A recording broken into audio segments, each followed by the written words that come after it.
Bonjour à toi et bienvenue au message lumière de la famille Myriam. Dans le passage de l'évangile que nous entendons à la messe aujourd'hui, Luc nous raconte comment Jésus fonde son Église en choisissant 12 hommes parmi ses disciples. Il a commencé son ministère, sa vie publique, depuis un moment déjà. Sa renommée se répand, les foules viennent à lui. Il a aussi été en butte à l'hostilité des pharisiens et des docteurs de la loi. Il est entouré de disciples nombreux et il décide d'en choisir 12 qu'il appelle apôtres, c'est-à-dire envoyés, chargés de mission. Ces 12 seront avec Jésus pour être formés par lui. Ils auront la responsabilité de répandre sa parole et d'annoncer ce royaume de Dieu inauguré par Jésus. Mais que fait Jésus avant de les choisir? Il va dans la montagne. La montagne, ce lieu où, depuis Moïse et Élie, le prophète s'adresse à Dieu et écoute ce que celui-ci attend de lui. Luc insiste sur cette prière de Jésus dans le verset 12. Jésus s'en alla dans la montagne pour prier et il passa la nuit à prier Dieu. Cela nous montre l'importance du choix qui va suivre. Jésus ne les a pas appelés au hasard, ces 12, mais après en avoir longuement parlé avec son Père. Je trouve cela très intéressant. Nous pourrions nous dire, mais Jésus est Dieu, pourquoi donc a-t-il besoin de prier? Notre Dieu, le Dieu de Jésus-Christ et celui des chrétiens, a une particularité. Il est un et trine. Il est Trinité, Père, Fils et Esprit Saint. C'est un petit peu compliqué à saisir. François Varillon, un prêtre théologien du XXe siècle, parlait de ces trois personnes divines à partir de l'amour humain, ce qui bien sûr a ses limites, comme toute comparaison entre l'humain et le divin, forcément. Alors il disait « Je t'aime, toi ma femme, et je vois que tu m'aimes par les mots que tu me dis, par les gestes que tu fais, par ton comportement envers moi.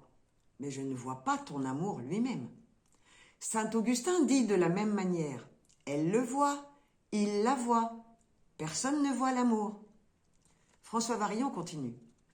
Dans la Trinité, où la réciprocité est parfaite, l'amour lui-même est une personne, l'Esprit Saint.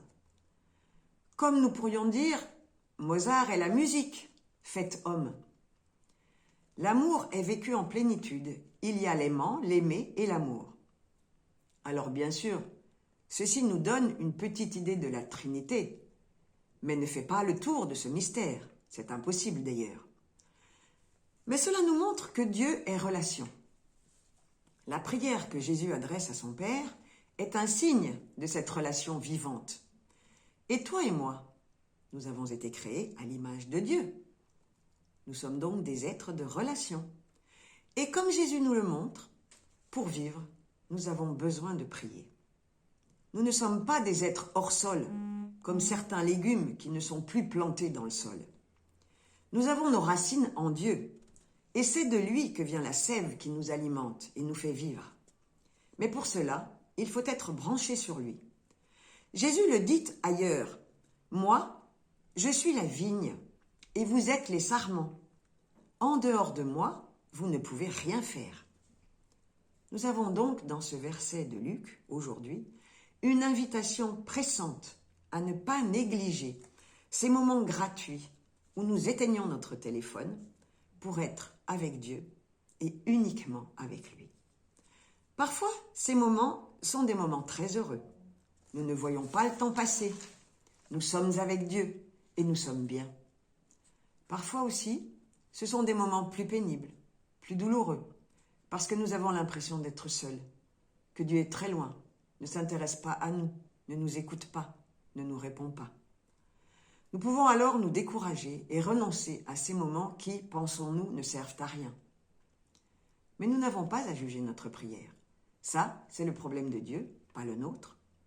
Je me souviens, quand mes enfants étaient petits, que je les emmenais à la messe, je passais mon temps à les empêcher de faire du bruit. à leur dire de laisser tranquille leur frère ou leur sœur, à ramasser celui qui était tombé. Enfin bref, j'avais l'impression que je ne priais pas du tout et que j'ennuyais tout le monde.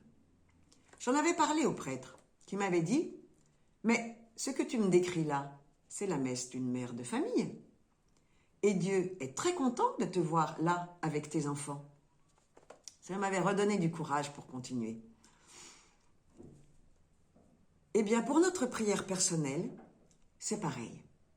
Dieu est très heureux de voir que nous persévérons encore et encore dans ces moments où toi et moi, nous lui offrons ce que nous avons de plus précieux, notre temps. Ce sont ces moments-là qui nous rendent forts face aux difficultés, qui vont nous permettre de ressembler de plus en plus à Jésus et qui vont nous aider à répandre le royaume autour de nous. Aujourd'hui, nous fêtons le saint nom de Marie, qui en hébreu signifie « dame souveraine ». Confions-nous, toi et moi, aujourd'hui, à elle, qui gardait dans son cœur tous ces événements. Elle nous aidera à prier tout au long du jour. Bonne journée et à bientôt. Jésus, ma vie.